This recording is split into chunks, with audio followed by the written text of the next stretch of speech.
akwai abin da mukan faɗa a ainihin mu a can Kano muna ce da shi tsokaci. To ina da tsokaci na a gurguje hanyoyin da kafare suke bi dan ita ce maudu'in khutba ta a Kano satin da ya wuce.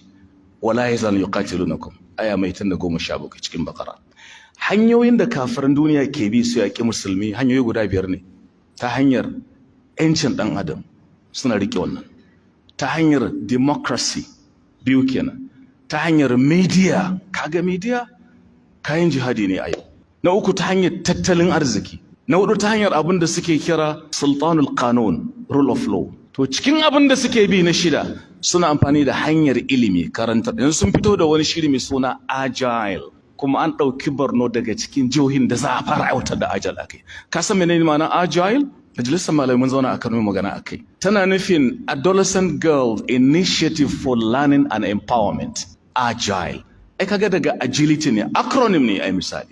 Ma'ana muna bukatar yara 'yan mata 'yan shekara 10 zuwa 19. Su kaɗai muke bukata. Suka faɗa a cikin abin da suke kira ainihin wato component 2.1 na karanta. Suka shi abin da muke bukata. Yaran da ke arewa musamman mu nuna musu cewa a raba su da takunkumin addini da al'adu ta yanda uba bai sai ce da ɗan yashi ke sa hijabi ba. Ce baba I am free.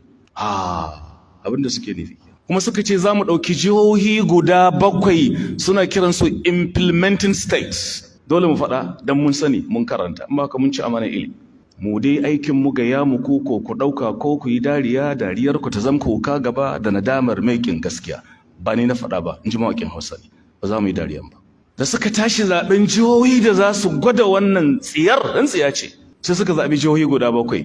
Cikin jihohin Najeriya 36 guda 7 ɗin nan duk 6 a arewa ne. Suka zaɓo jihohi guda 4 daga mu yankin Northwest arewa maso yamma.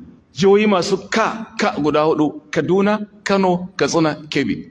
Suka ɗauki jiha 1 daga North East Borno kaga 5 kenan. Suka ɗauki 1 a North Central Plateau ai duk arewa ce.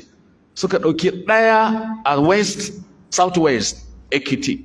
Babu 1 a Southwest ƙasar Yamurai Anambra, Enugu, Ebonyi babu 1 a South ƙasar Ijo, ƙasar Emanayambo, Rivers, Cross Rivers da wacece ɗayan ne ga sunan babu. Tambayar da muke muku masu agile ku ba mu amsa.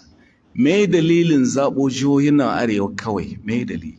Kuma me kuke nufi da ƙwatuwar daga takunkumin addini? Kila kai da aka ɗauke ka kana samun 'yan kuɗin cefa ne ka ce oh malam don Allah kar ku tsananta ai sana za su taimaka mana.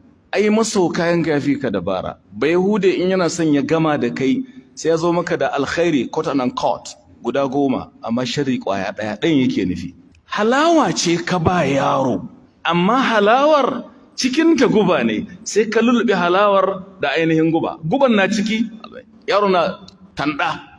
Na'am in ya gama tsotsa zakin hina idin taqa'ul baliya. Haka suke mana. Kuma da yake muna fama da talauci kuma ne ga mi wallahi malam sun yi nisa musamman a nan Borno. Ba na ce laifi bane. Dan sana gyara makarantu. Gaskiya ne.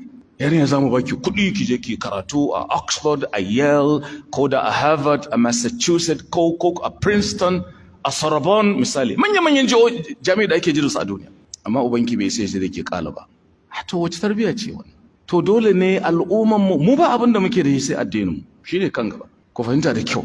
Bokon nan da ka ganshi dole mu shiga mu yi shi mu musuluntar da shi. Amma ka mai da hankali. Mai rubabban haƙori in ya tashi ta wani a hankali. Wanda ke gidan gilashi kare jifa da dutse. Hausa nake muku da na iya kanuri da ita zangaya muku. Saboda haka amma dole a yi bayani domin mu tsira mu gurin tare. Dole lecture ya kamata a kan wannan ƙara fito da tarihin me ake nufi da shika-shikan sabon tsari na guda 5 din nan ina ka samu su. Abu ne mai sauki a je ƙauyuka a samu 'yan ƙauye kamar da wani gami a Kano wallahi malam sai zuba 'yar ƙauye 15,000. Ita shekarar ta 10 bata kama 5,000 ba. Ga 15,000? Ai magana ta kare. 15,000 rigis sai da ce ai salati 10 ga annabi. Allah ya kawo alkhairi. To ku mai da hankali 'yan uwa. Idan ka ga zaki ya bude haƙori ba murmushi yake maka ba, zai gama da kai ne. Inna fi dhalika la dhikra liman kana lahu qalbun aw alqa as-sam'a wa huwa shahid.